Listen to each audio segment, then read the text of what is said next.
उतना ही उत्पादन।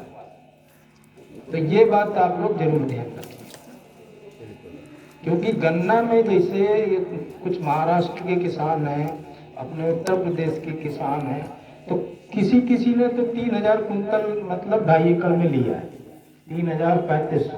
मैं इसलिए बता रहा हूँ कि देखिए ये जो एरिया है अपना फतेहपुर, हमीरपुर, बांदा, यहाँ पर मटियार टाइप की जमीन है, और मटियार धान और गन्ने के लिए बहुत बढ़िया जमीन होती है। तो यहाँ भी हम उत्पादन ले सकते हैं अगर गन्ने की देखरेख बढ़िया से करें। तो पहले आप लोग ये बताइए कि आप लोग मृदा परीक्षण करवाते हैं, मिट्टी का परीक्षण करवाते हैं? हाँ, एक कराया है। किसी ने कराया है क्या? हमने कराया ब्लॉक से, वो आई रिपोर्ट। आई है रिपोर्ट। हाँ। नज़दीक है क्या घर?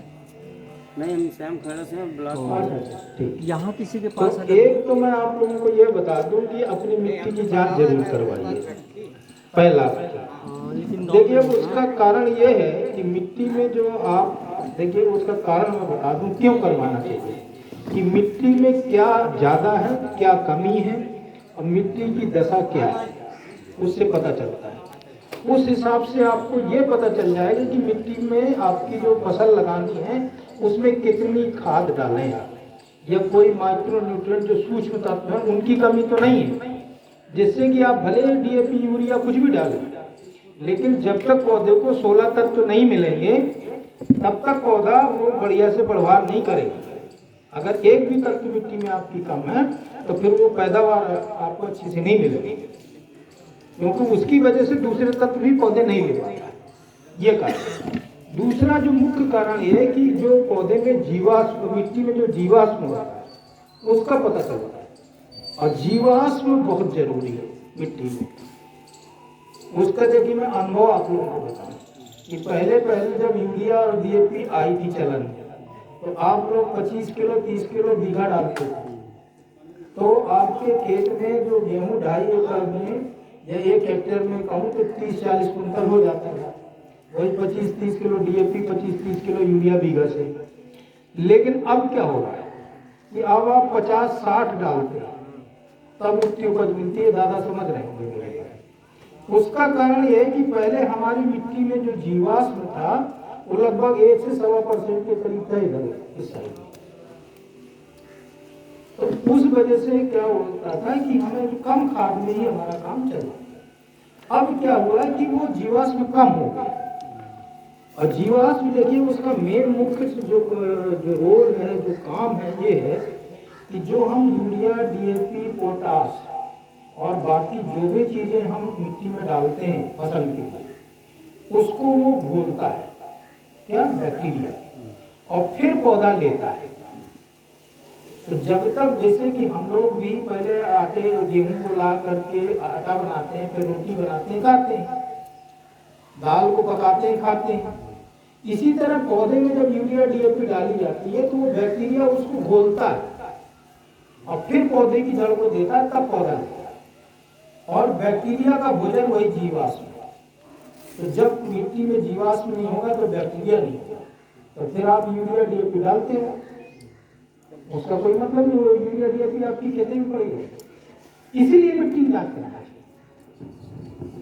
और मिट्टी की जांच में अगर जीवाश्म, हम लोगों के यहाँ कई सालों तक रिसर्च की गई है कि अगर 0.5 से नीचे या 0.56 के आसपास जीवाश्म मिट्टी में है तो गन्ना क्या कोई फसल बढ़िया नहीं होती, उसकी उपज बढ़ाई नहीं जा सकती। जब 6 मतलब 7-8 के करीब हो जाता है, 0.7 0.8 जीवाश्म हो जाता है या 1% हो जाता है, 1%, तब वो अच्छी पैदावार देती है जमीन।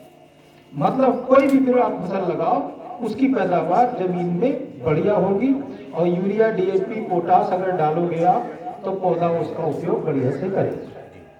वैसे भी जो आप खाद डालते हैं तो 25-30% से ज्यादा उसका यूज नहीं होता है, और जब जीवाश्म कम हो जाता है जमीन में तब उसका फिर यूज समझिए 10 से 12% होता है, बाकी वो सब मिट्टी में बेकार हो जाती है। यूरिया तो उड़ जाती है, ये जमीन में नीचे चली जाती है। तो इसलिए मिट्टी की जांच आप लोग जरूर करवाइए। जीवाश्म अगर कम है तो हरी खाद खेत में लगाइए। हरी खाद ना लगा सकें तो आप इसमें गोबर है, कंपोस्ट है, और चीनी मिट्टी तो दूर पड़ती है, तो फ्रेश मड तो लाना मुश्किल होगा यहाँ। जो मैली मिट्टी है तो वो तो लाना मुश्किल होगा, यहाँ काफ़ी दूर है।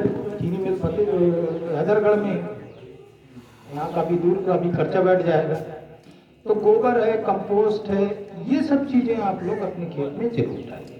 और मिट्टी की जांच के लिए देखिए करना क्या है कि आपको 10, 12, 15 जगह से पहले भी अपने खेत में ज़्यादा टाइम इसमें नहीं लगाऊंगा, क्योंकि 10-15 जगह आप निशान बना लें। निशान बना करके मतलब इस तरह खेत में चलना है, यूं आड़ा से और निशान लगाते जाना है 10-15 जगह। मिट्टी खेत के जो किनारे हैं, कोने हैं, मेड़ के एकदम किनारे जहाँ पे पानी भरता हो वहाँ से मिट्टी नहीं लेते।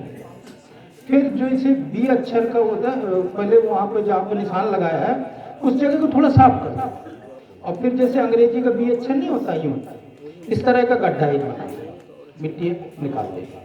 फिर वो एक किनारे से खुरपी लगा करके उससे मिट्टी थोड़ी सी निकाल लेनी है, थोड़ी इस किनारे से, थोड़ी इस किनारे से, इसी तरह सब जगह से मिट्टी निकाल लेनी है। फिर उसी मिट्टी को बढ़िया से मिला देना है। मैं डिटेल में नहीं बता रहा, जो आप फसलें गन्ना गेहूँ ये लगाते हैं इसमें केवल 6 इंच का गड्ढा बनाना है। अगर पेड़ पौधे लगाते हैं तो उसमें 60 सेंटीमीटर या 90 सेंटीमीटर का गड्ढा बनाते हैं, मतलब कि लगभग 1 मीटर का। और वो 3 जगह से लेते हैं, 15 से, 30 से, 60 से, 90 से, 3 लेयर में, और तीनों के अलग अलग सैंपल लेते हैं जब पेड़ लगाना होगा। लेकिन आप लोग गन्ना की बात यहाँ चल रही है तो 6 इंच का गड्ढा बनाना है। वो जब मिट्टी आप इकट्ठा कर लें फिर उसको 4 भागों में बांट दें, मिला करके अच्छे से 2 भाग हटा देने हैं, 2 भाग रख। इसी तरह करते रहना। जब मिट्टी बच जाए आधा के करीब, तो उस मिट्टी को एक थैली में भर लेना। उसमें फिर खेत का नंबर, क्या फसल बोई थी, गांव का नाम, खेत का खसरा नंबर होता है वो लिखना है, अपना नाम लिखना है, पिताजी का नाम लिखना है, खेत का नंबर लिखना है, क्या फसल बोई थी, गांव का नाम, ब्लॉक का नाम, जिला का नाम, और आगे क्या फसल बोना चाहते हैं ये लिख करके मृदा जो परीक्षण प्रयोगशाला है, चाहे जिला में हो चाहे ब्लॉक में हो, वहाँ पे दे देना। चीनी मिल भी करती है, लेकिन चीनी मिल आप लोगों से बहुत दूर है तो थोड़ा दिक्कत होगी। लेकिन अगर चीनी मिल के कर्मचारी कभी आते हैं तो इनको भी आप सैंपल अपना दे सकते हैं। इनके यहाँ भी है लैब, ये टेस्ट करवा के आप लोगों को दे सकते हैं। तो ये तो देखिए संक्षेप में हुई मृदा परीक्षण की बात। अब मैं आता हूँ गन्ने पर।